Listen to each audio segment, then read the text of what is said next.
todos, sejam bem-vindos para mais uma noite de atividades na casa e que a luz e a paz do Mestre Jesus aqui presente esteja no coração de todos nós. Lembrando a todos que as atividades na casa, segunda-feira, palestra, o passe, água fluidificada e depois o atendimento fraterno mediante marcação assim que chegar no recinto. Na terça-feira temos os grupos de estudo, terça e quinta, sendo que na terça-feira também tem o grupo, né, da equipe da Dona Joana, que faz o trabalho também das rezadeiras, né? E quarta-feira a sessão de desobsessão para aqueles que passarem pelo PEN, tá? Então, as atividades, e de 15 em 15 dias tem um trabalho com o Luiz Sérgio, né? Toda semana. Todo sábado tem um trabalho com o Luiz Sérgio, né? Da mesa mediúnica, que é um trabalho muito interessante, tá? Então, as atividades na casa estão de vez em quando. Passes magnéticos, isso. Tá? Então, todos estão sabendo já do que são encaminhadas, então todos podem chegar, que são sempre bem-vindos, tá? Lembrando também que temos o canal no YouTube do GEL Nova Friburgo, no YouTube, com as palestras que são gravadas. Quem quiser assistir, rever, e também na Rádio Comunidade FM 104.9, todos os domingos, né, a partir de 3 horas, também tem o áudio com as palestras. Agora está na íntegra, com passe e tudo. O negócio está ficando pesado. Está ficando pesado. Está ficando pesado, né? Mas não precisa tanto não, né? Mas tudo bem. Tá certo, né? Então a gente pede a todos que a partir desse momento desliguem os celulares para que nós possamos nos concentrar aqui nas atividades a que serem realizadas, que a gente possa entrar nesse momento e se envolver com a espiritualidade superior na nossa noite de hoje, tá? Soninha ainda está se resguardando, mas em breve ela vai estar de volta, está no coração de todo mundo, em breve estará presente aqui com a gente, nesse momento agora. Vamos pedir a nossa irmã Simone para fazer a leitura inicial dessa abertura. Boa noite.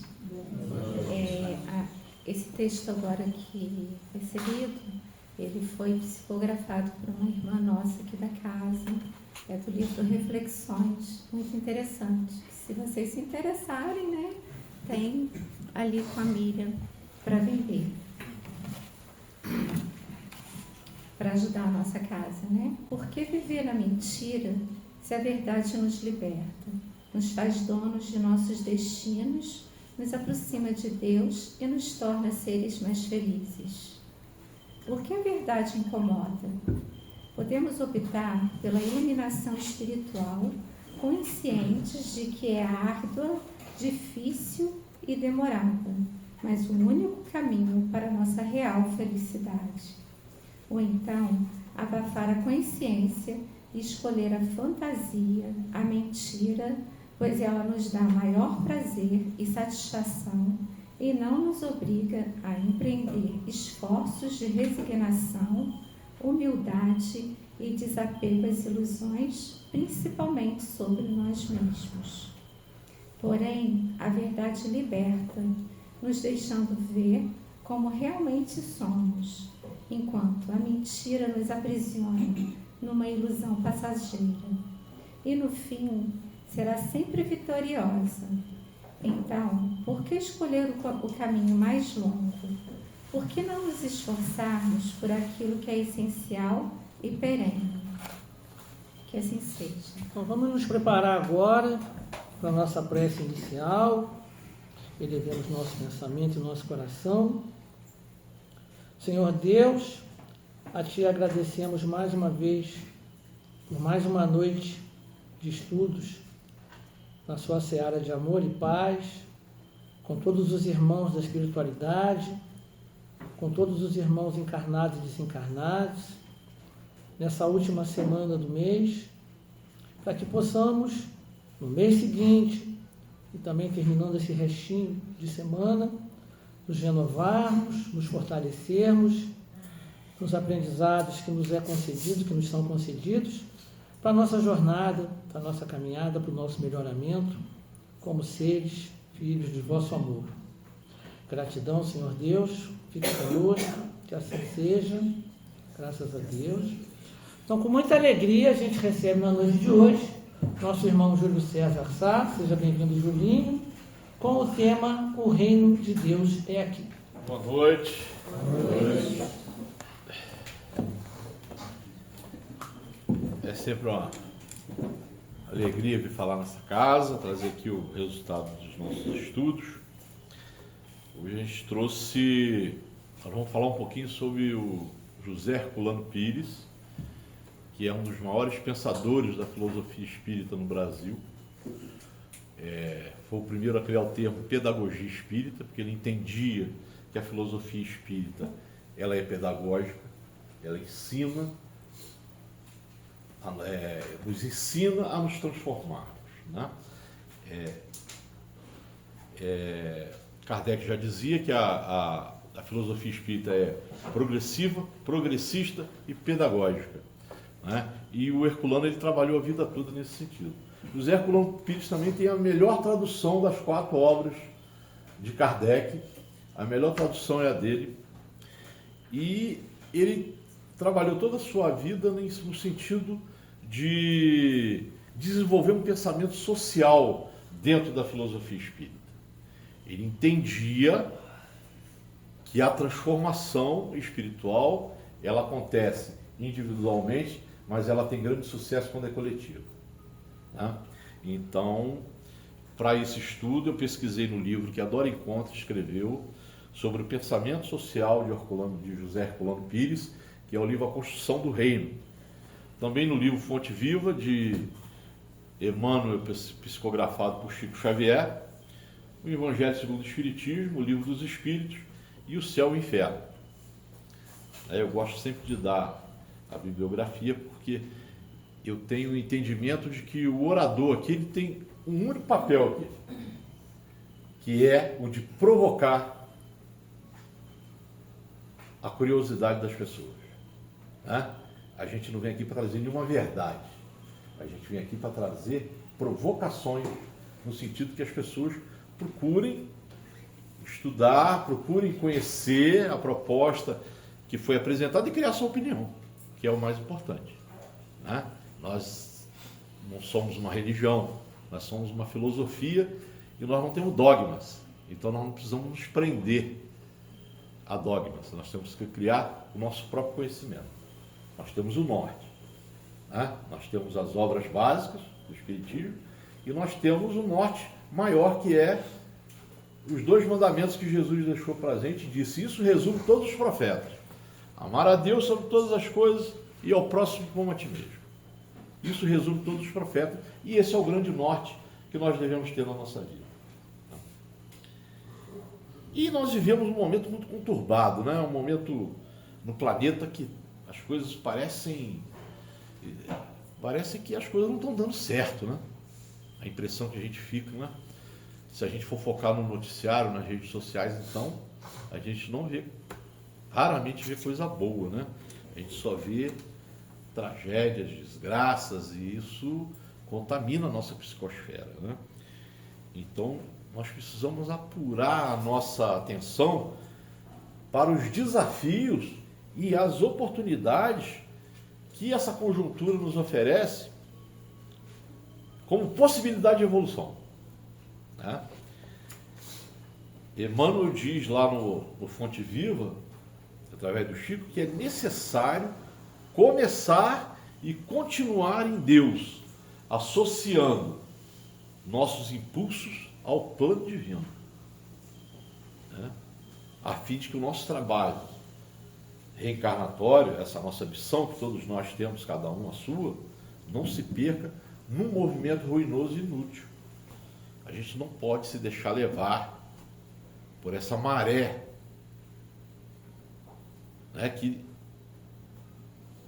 acaba nos distraindo, tomando conta do nosso tempo, e a gente se esquece de cuidar da nossa espiritualidade, cuidar de nós, do nosso entorno, da nossa família, e a gente se esquece de amar ao próximo, né? Se vocês perceberem, a oração dominical, que é a única oração que a gente conhece de Cristo, né, ela diz o seguinte: venha a nós o vosso reino. Então, essa oração, ela tem um start para nós. A construção do reino é aqui. Esse reino do céu que nós fomos aculturados pela Bíblia de Constantino, né, que afastou Deus da gente, afastou Jesus da gente, colocou uma dificuldade para que a gente chegue até Deus, colocou o reino do céu lá, longe, cheio de dificuldade para você chegar até lá. Tá? Então, mas quem optou pelo cristianismo de Cristo, quem optou em ter como referência o divino exemplo, nós sabemos que a construção do reino é aqui, porque Jesus nos mostra a rota do verdadeiro bem. A grande mensagem que Cristo deixou, o grande exemplo que ele deixou para nós, foi a do amor ao próximo, sem julgamento, sem punição, sem condenação. O máximo que Jesus dizia é vai, não peque mais. A sua fé te salvou. Sois reis, podem fazer muito mais que eu. Então Jesus nunca se colocou superior a nós, ele sempre se colocou como irmão, um irmão que nos dá o exemplo para que a gente possa seguir. E essa afirmação que Jesus veio nos mostrar, a rota do verdadeiro bem, está lá no encerramento, na conclusão do livro dos Espíritos, no item 8. Quem quiser dar uma olhadinha, é uma demonstração clara de que a construção do reino é aqui.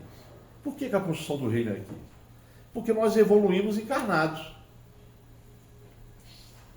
A nossa oportunidade de evolução é quando a gente encarna, quando a gente reencarna, ou quando a gente encarna. Quando a gente está lá, na erraticidade, nós fazemos, o André Trigueiro fala que nós estamos no Enem espiritual. Lá nós nos preparamos, nós recebemos os bons pensamentos, as boas orientações, para que a gente se prepare para a volta. E é na volta que a gente constrói a nossa evolução. Então o reino de Deus está aqui. E nós espíritas sabemos que nós não temos essa expectativa desse céu maravilhoso que a gente vê aí, né? Que outras denominações falam, aquele céu de anjinhos, de asinha, de cordeirinho, de rio de chocolate, aquela coisa, aquela musiquinha, não. Os Espíritos nos dizem que quanto mais nós evoluímos, mais nós queremos estar aqui ajudando os encarnados. Mais nós queremos nos colocar à disposição para que os outros também evoluam. Então, não tem ociosidade no mundo espiritual. Quanto mais a gente evolui, mais a gente quer ajudar. E esse é o divino exemplo. Então, lá na Gênesis, no capítulo 7, no item 30, olha o que Kardec diz. Que diria Cristo se vivesse atualmente entre nós? Não estaria ele no direito de dizer: o que fizeste dos meus ensinamentos? Vós que lisonjeias o bezerro de ouro, que fazeis impressos uma ampla participação aos ricos e uma mirrada participação aos pobres.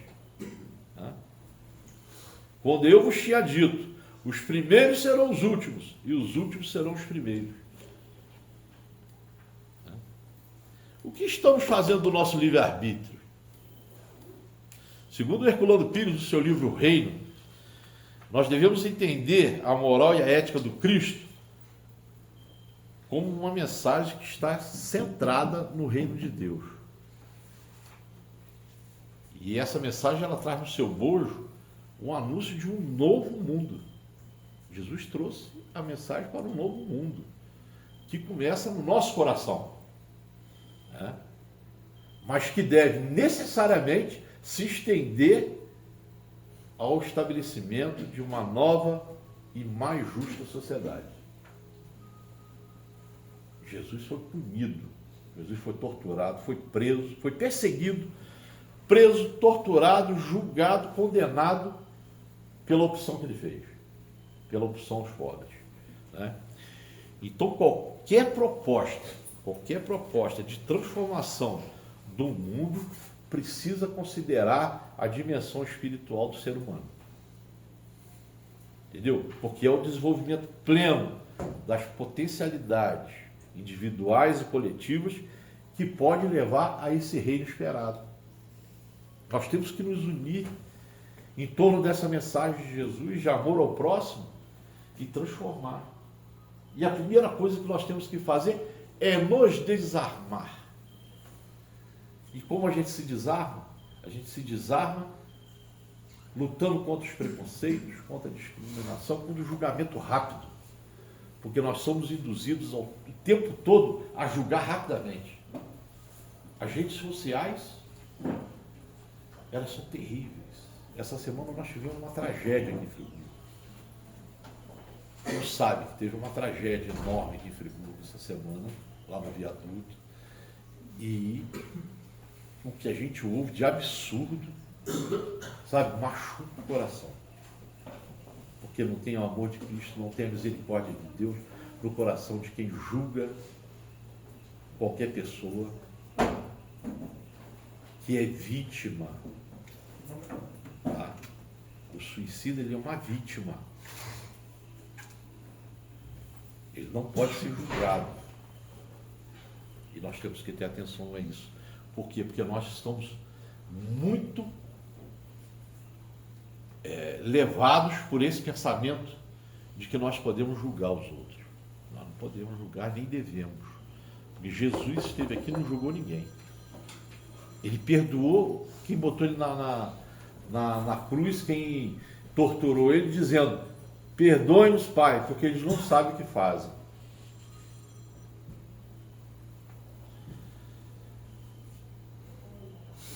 E a gente tem que ficar bem atentos a essa questão dos apegos em que a gente é levado e que a gente acaba deixando que a nossa vida seja dominada por essas questões materiais, por essas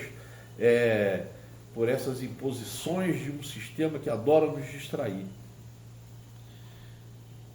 E Jesus deixava claro que o desapego dos bens materiais, a visão igualitária e fraterna da humanidade, tudo isso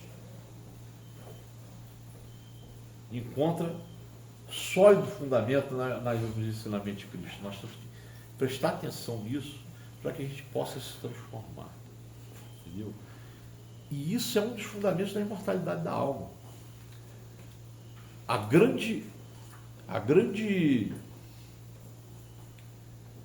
O grande benefício da imortalidade é a possibilidade de evoluir, é a possibilidade de se transformar. Né? E a construção do reino está exatamente nessa atitude coletiva em que nós possamos desenvolver esse amor ao próximo. Né? Esse amor que começa quando a gente se ama, quando a gente se respeita, quando a gente tem cuidado com a gente, e isso facilita muito mais para que você não consegue amar o próximo se não amar a Deus e não se amar a si mesmo. Tá? Raul Teixeira, nos livros Em Vidas e Valores, livro de Raul Teixeira, ele afirma: podemos ser felizes na terra, sem esperar as felicidades no reino do céu, depois da morte. Entendeu? Porque aprendemos que a felicidade maior não é propriamente aquela que nós vivenciamos, mas aquela que experienciamos. Experienciamos doando-nos aos outros. Então, o Espiritismo tem a oferecer essa visão reencarnacionista e interexistencial com uma solidez filosófica.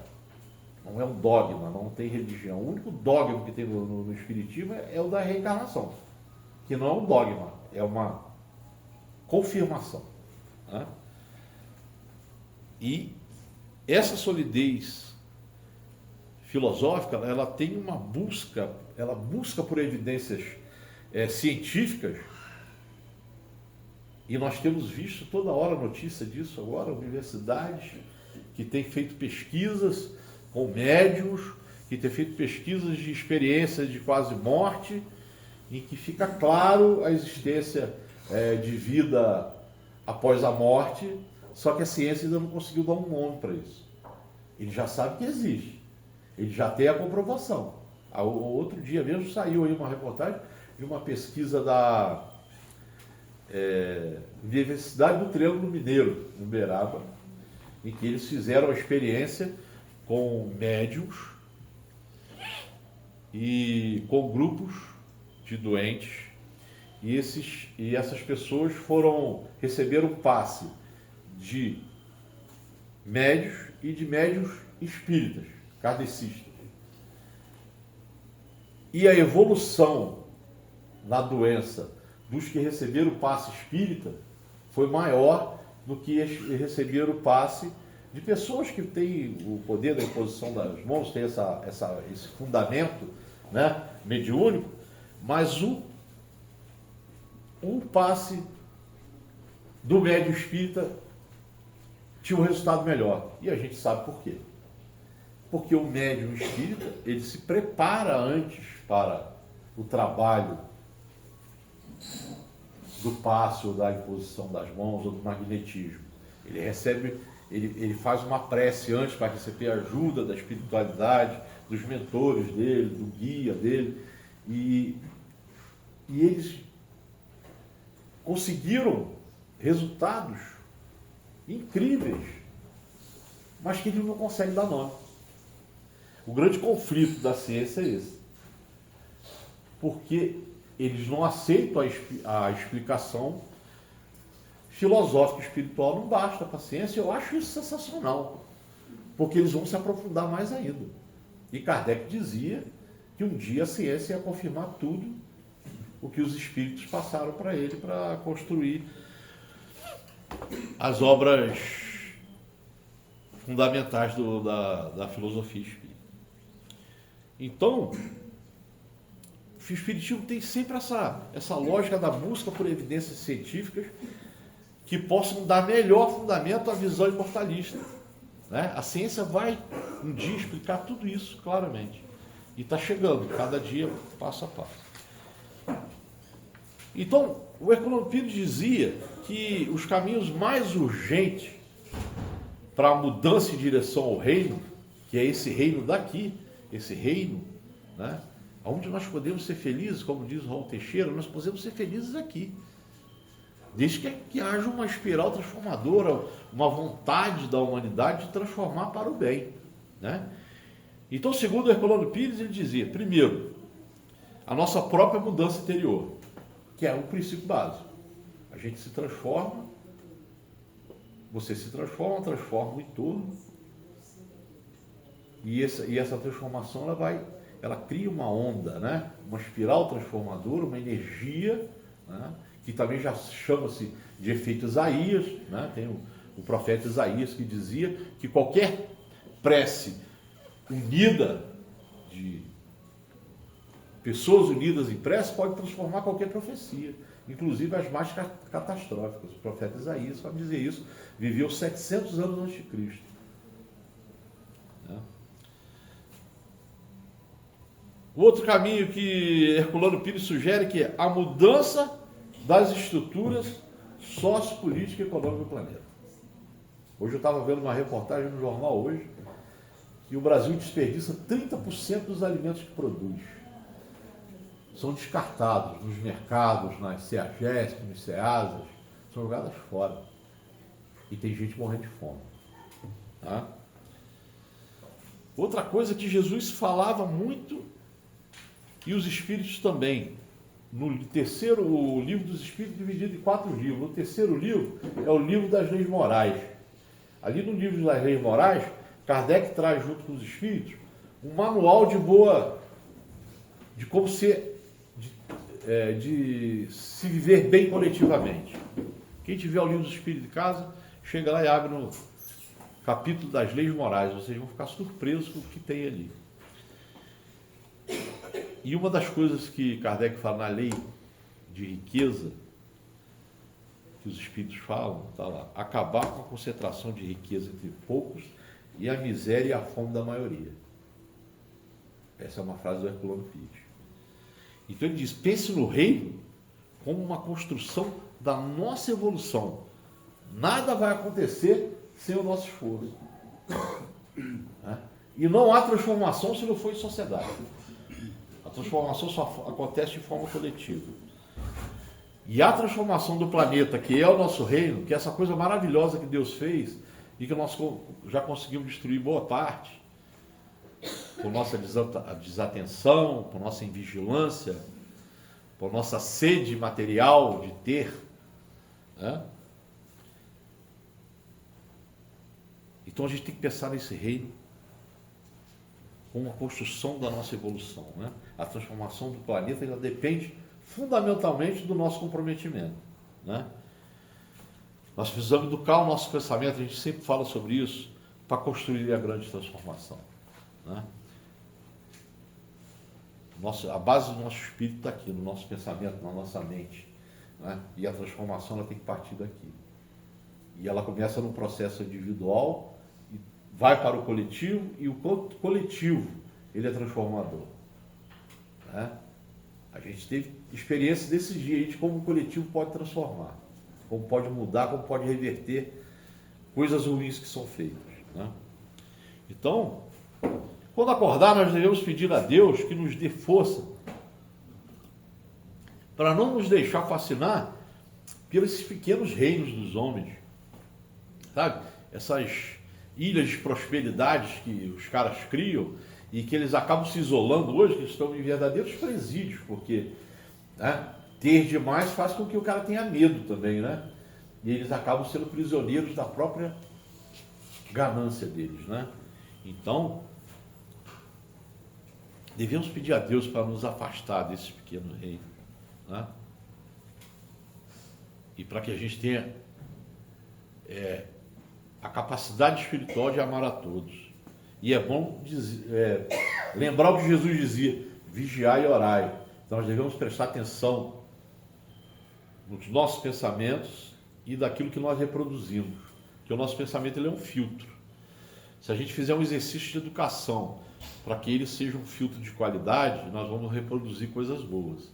Se a gente deixar ele nadando a favor da corrente, nós vamos estar prejudicando sem perceber. Sem perceber. Por isso que Jesus dizia: vigiai e orai, né?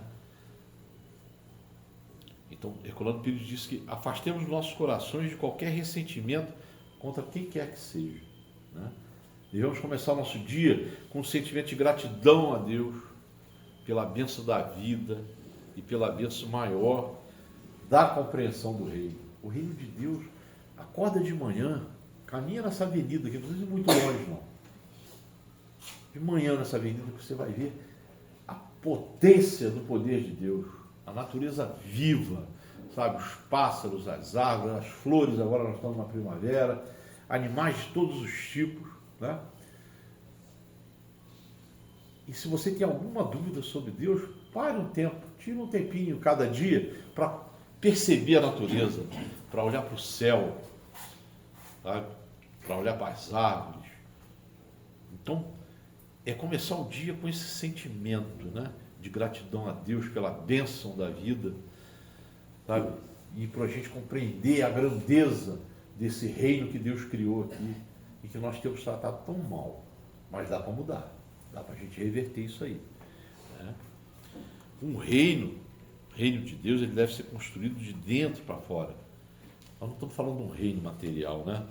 Mas nós estamos falando de um reino envolvido pela ética moral de Cristo, né? Então nós devemos renovar nosso voto de humildade, prometendo a você mesmo a não ceder ao orgulho, à vaidade, à cólera, à ambição, à prepotência, à violência, porque todas essas coisas conduzem ao reino dos homens e nos desviam do reino de Deus. Então nós temos que prometer nos mantermos calmos, buscando a serenidade, como a Clélia fez aqui na hora da nossa meditação. Serenidade a gente deve buscar em todas as circunstâncias, porque a serenidade faz com que a gente tome melhores decisões, faz com que a gente lide melhor com as dificuldades, porque as dificuldades, elas são da natureza do nosso processo evolutivo. Teremos dificuldades, sempre. Mas nós temos um Deus que é misericordioso, que nos oferece ajuda permanente para que a gente atravesse essas dificuldades com serenidade. Nós temos uma espiritualidade à nossa disposição, só esperando que a gente peça ajuda. Nós temos o nosso anjo da guarda, nós temos quem acredita nas entidades, nos espíritos protetores. Eles estão à nossa disposição, prontos a nos auxiliar nos momentos de dificuldade. Mas nós precisamos ter serenidade, nós precisamos ter confiança na verdade de Cristo, né?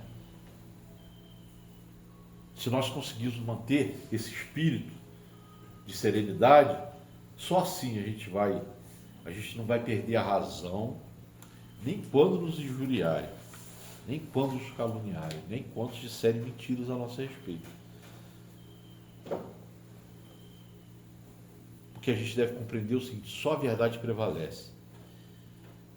E ela não necessita da força para prevalecer, da astúcia, de qualquer manobra para se impor, né? A gente tenta buscar a pureza, porque todas as coisas são puras quando as encaramos com amor e compreensão. Então esse é o exercício que nós precisamos fazer.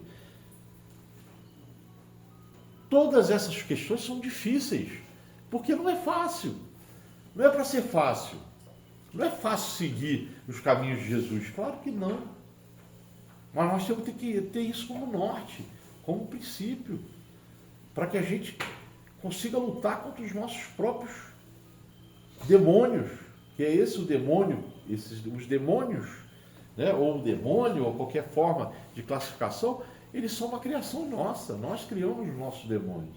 E nós temos condições e capacidade de dominá-los, de tirá-los da nossa vida. Né? A gente deve sempre lembrar que até o pior dos homens é nosso semelhante, é nosso irmão. E ele vai evoluir. Essa é a promessa de Deus para todos nós. Mesmo o pior dos criminosos, um dia ele vai se conscientizar, e ele vai se superar, e ele vai evoluir. É um livro interessante para se ler, para quem gosta da filosofia espírita, é O Céu e o Inferno. Ele tem ali depoimentos de vários espíritos que vieram falar das suas condições. Tem espíritos felizes, tem espíritos criminosos arrependidos, tem suicidas, que também é uma leitura muito importante para a gente tirar esse ranço, né, que alguns movimentos espíritas têm contra o suicida. Trata o suicida como se fosse um inimigo de Deus. Não, o suicida é uma vítima. E a gente vai ver ali o depoimento de vários irmãos que se dão conta depois que acontece, e eles pedem ajuda e são atendidos para se recuperar. Eles não são julgados no fogo eterno, no eterno vale dos suicidas, não. Eles são socorridos, são assistidos e saem daquela situação, porque Deus é misericordioso. Então nós devemos tratar todos com amor e justiça. Mas tem que ter cuidado na justiça, porque o nosso egoísmo facilmente transforma a justiça em injustiça. Né? Hoje nós somos induzidos a isso ao tempo todo. Né? Quando a gente cai nessa maré de dar respostas rápidas, de ter que ter opinião sobre tudo. Opinião é bom e devemos todos ter, mas depois de reflexão. Tudo que a gente faz na vida deve ter reflexão antes. Tudo que é feito no impulso corre-se um grande risco de se cometer erros. Né? E nós somos impulsionados por esse sistema em direção a essa cultura do julgamento. Isso é uma das coisas mais terríveis da humanidade. Né? Então nós precisamos ser abundantes no amor, e que nós somos muito pobres e avaros, né? A gente é limitado em distribuir amor, né? A gente limita um pouco. Às vezes a gente limita até dentro de casa, né? E a gente devia ser expansivo no amor como Jesus era. Jesus nunca negou a mão para ninguém, e Jesus sempre escolheu estar entre os desvalidos. entre aqueles que a sociedade simplesmente desconhecia. Né? E a gente tem que ter alguns pensamentos, algumas coisas que nós temos para construir o reino do céu aqui. Nós temos que tomar algumas decisões que não são fáceis. Né? Então, não querer possuir mais do que o necessário. Isso é uma regra das leis de Deus e é uma regra da ética e da moral de Cristo. E está lá. No terceiro livro das leis morais, do livro dos Espíritos, que eu sugeri a vocês que cheguem em casa e abram, está lá. Essa lei está lá. Como você... Kardec pergunta aos espíritos: a Terra tem condição de dar tudo que o homem precisa? E os espíritos respondem: sim. Se os homens se contentassem só com o necessário. Está lá nesse capítulo das leis de progresso. Então, possuir mais que o necessário é tirar dos outros e aumentar a miséria do mundo. Entendeu? Então a gente tem que se afastar desse canto da sereia. Desse sistema que fica induzindo a gente a ter, possuir, e vai criando necessidade que você não tem. Então, nós precisamos ter esse exemplo do amor e da justiça de Deus para que a gente construa o reino de Deus aqui na Terra. E a gente não deve se apressar, nem se iludir, que é fácil de fazer isso, de transformar. Não. Pois o reino de Deus, ele não vem em sinais exteriores. Né? Nós precisamos construí-lo pacientemente, corajosamente, no coração de cada um de nós. Essa construção tem que ser dentro de cada um de nós e pelo nosso exemplo. Se cada um de nós for um exemplo dessa mudança, dessa transformação, desse afastamento do egoísmo, do orgulho, nós somos exemplos na nossa família, no nosso entorno, no nosso trabalho, na nossa comunidade, e isso transforma, isso faz com que a gente construa o reino de Deus aqui na Terra. Né? Amor, desapego, pureza, esses são os instrumentos da construção do reino de Deus na Terra. E essa é a expectativa que Deus tem com a gente. Todos que fazem uma prece aqui, tem alguma prece que não fale isso? Que a gente deva amar ao próximo, que a gente deva agradecer a Deus pelas boas coisas da vida. Né? Nós precisamos pensar seriamente nessa educação positiva do homem, sabe, na vida. Por isso que Herculano Pires diz que a filosofia espírita é pedagógica, porque a mensagem que a filosofia espírita traz é de transformação e de educação para cada um de nós. Né? Esse instinto de posse, essas ambições de poder, elas desencadearam na Terra uma onda de violência absurda. Nós estamos vendo aí. As guerras que matam crianças de fome. A estratégia é não dar mais tiro, é deixar morrer de fome. Sabe? E nós estamos vendo essas guerras e elas vão ficando no esquecimento. A gente não fala mais da guerra do Sudão, a gente não fala mais da guerra da Síria, que está lá, uma guerra civil terrível. Né?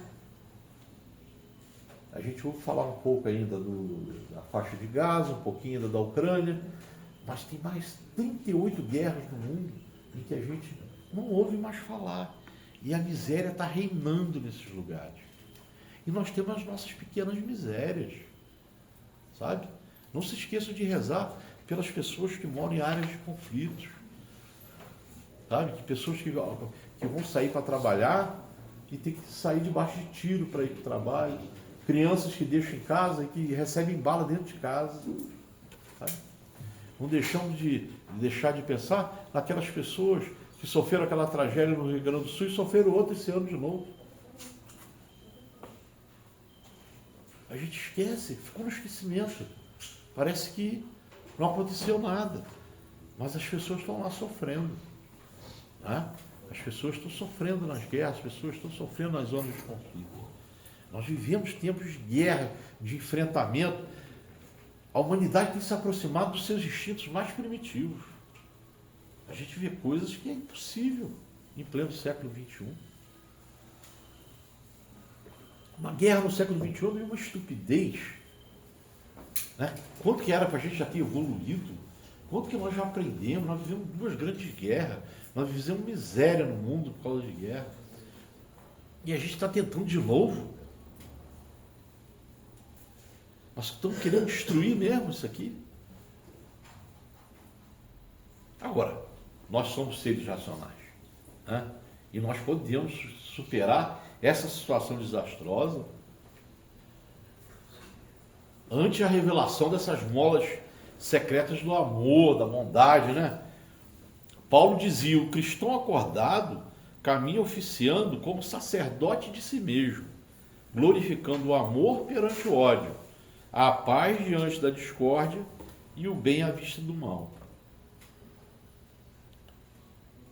Em nossa consciência está a marca divina do Criador, a nossa consciência. A chama divina está no peito de cada um, mesmo, como eu disse lá no início, do pior dos criminosos. Aquela chama uma hora vai acender. Uma hora vai acender. E essa pessoa vai se dar conta. Entendeu? E Jesus enriqueceu os seus ensinamentos com um exemplo pessoal. Nós temos um exemplo do Divino Mestre, né? Ele exemplificou a própria imortalidade aparecendo ao seu discípulo em seu corpo espiritual. Vocês lembram disso? Jesus é crucificado, leva ele lá para o túmulo da família de Zé de Arimateia. Madalena vai lá e o perispírito de Jesus aparece para ela, ainda com as chagas, né? Que são as marcas que ficam nos perispíritos. E Jesus disse para Madalena: não me toque que eu ainda não estou preparado. Aí depois ele aparece lá no, o pessoal costuma chamar do Pentecostes, né?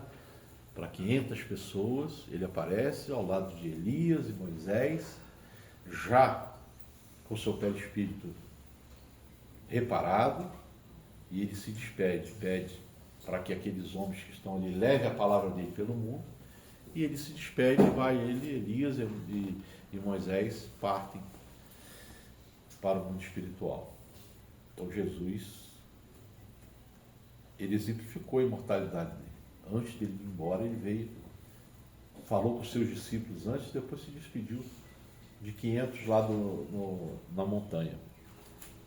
Então Jesus é uma alma universal que pode nos inspirar, cristãos e não cristãos. Eu lembro de um sujeito que todo mundo gosta muito dele e que não era cristão, e que dizia que se acabasse todos os livros do mundo e ficasse só o Sermão da Montanha, só isso bastava para transformar o mundo. Se vocês não sabem o que é, chama-se tal de Gandhi. E não era cristão. E dizia que Jesus era um grande exemplo para ele. Então Jesus é essa alma universal, ela pode inspirar cristãos, não cristãos, longe das amarras institucionais das igrejas, dos dogmas fechados sobre a sua missão, porque Jesus não criou igreja. Deus não criou igreja. Igreja é invenção do homem. E foi inventado mais como instrumento de dominação do que qualquer outra coisa. Então, anunciar o reino como uma convocação à humanidade para a formulação de uma sociedade nova, ética, pacífica, igualitária, onde caibam justamente as diversidades culturais, sabe? As abordagens espirituais e não espirituais. Tem uma abordagem que é não espiritual, mas que é do bem, que é da paz, né? Os seres humanos e os não humanos também, né? O amor, a construção do reino precisa que a gente ame a todos, sem preconceito, sabe? Sem julgamento, né? Todos conectados num só organismo, que é esse organismo vivo de amor, de bondade mútua, de sabendo respeitar, de sabendo aceitar, de sabendo conviver com as diferenças, né? Então a reencarnação, ela é uma chave que deveria nos acerenar, né? Porque nós sabemos e entendemos que todas as dificuldades que nós tivermos, elas serão superadas com as nossas vindas e idas, até que a gente se transforme, né? Mas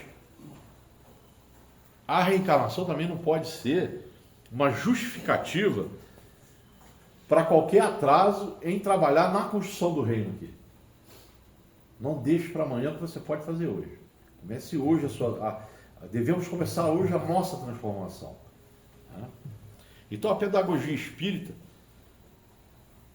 jamais emprega o seu pensamento de maneira punitivista, retroativa, segurando os espíritos no domínio da culpa, sabe, da sombra, da punição, da condenação, não.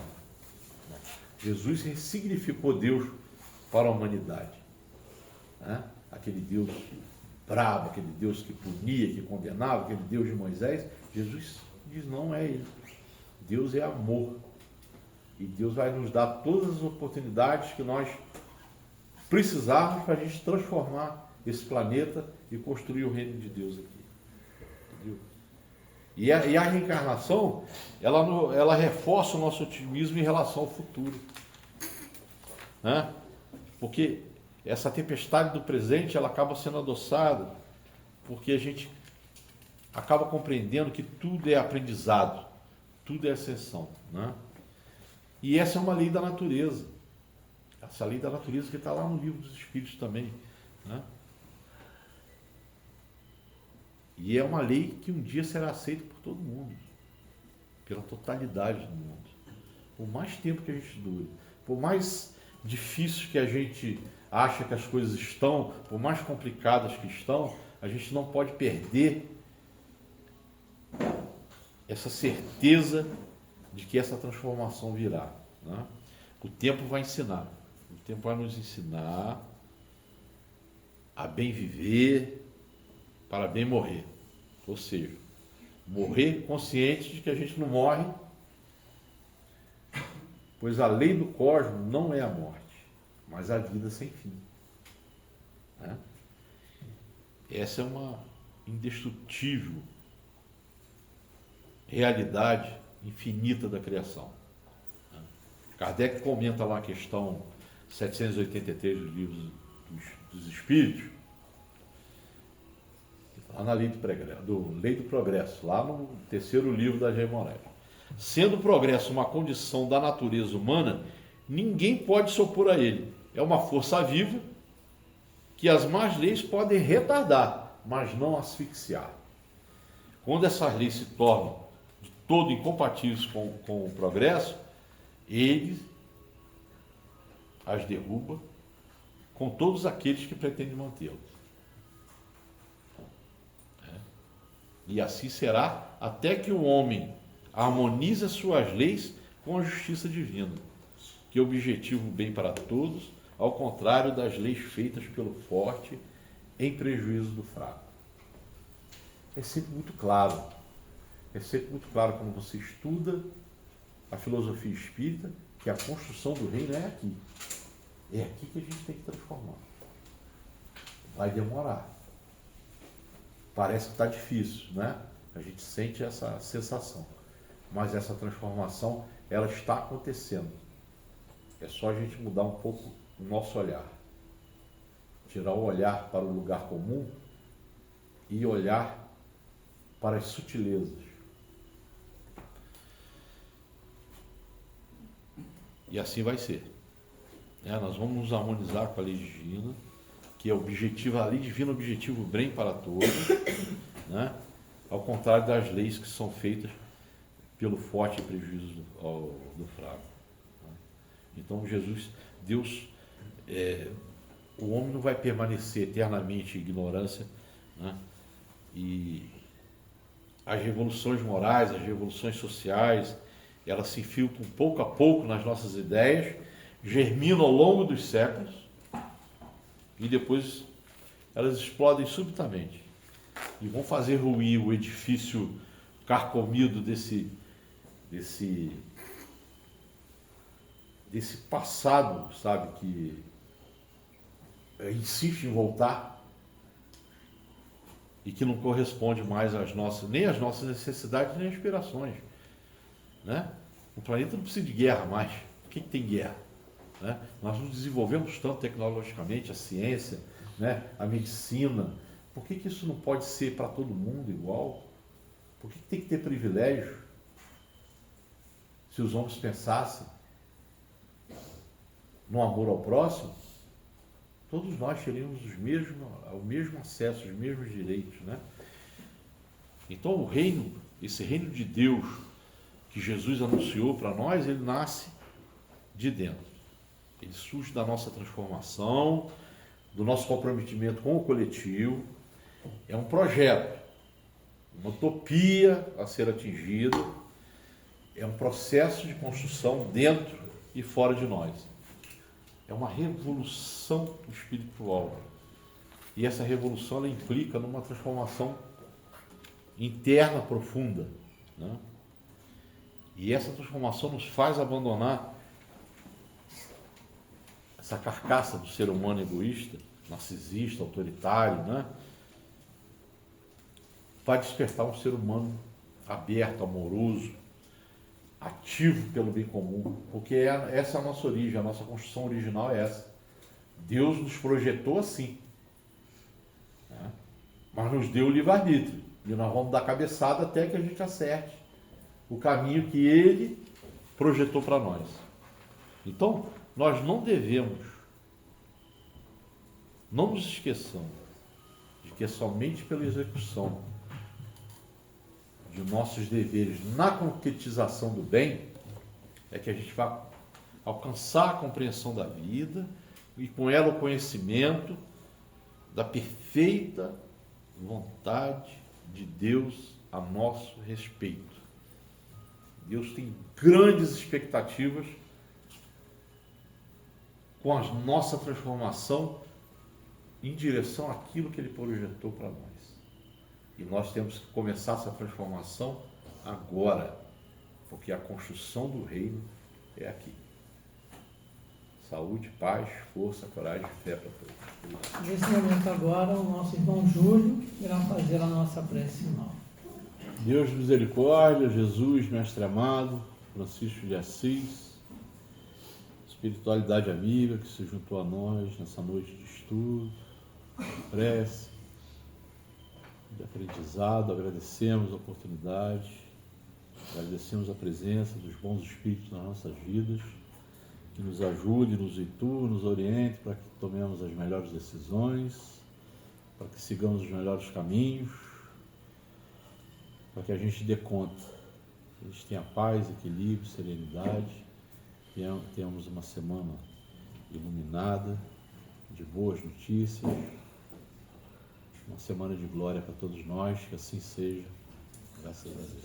Então agradecemos a presença, o silêncio respeitoso e que possamos seguir em paz na luz do Mestre Jesus. Uma boa noite a todos e uma boa semana para todos nós.